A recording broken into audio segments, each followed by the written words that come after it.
pasalamatan ng ating Panginoon sa binigay na magandang panahon at malusog na mga katawan, ligtas na pamakan.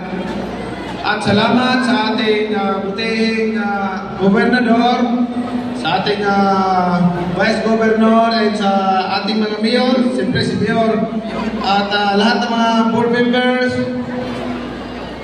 members natin, at saka councilor nandito, lahat ng mga barangay officials.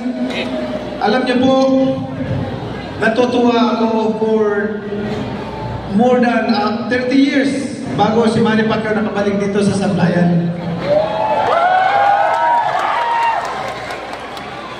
Pero, ito yung katotohanan. Unang dalawang laban ko sa boxing araw dito sa Sablayan. Kaya lang, ang problema ko nung araw, ang premium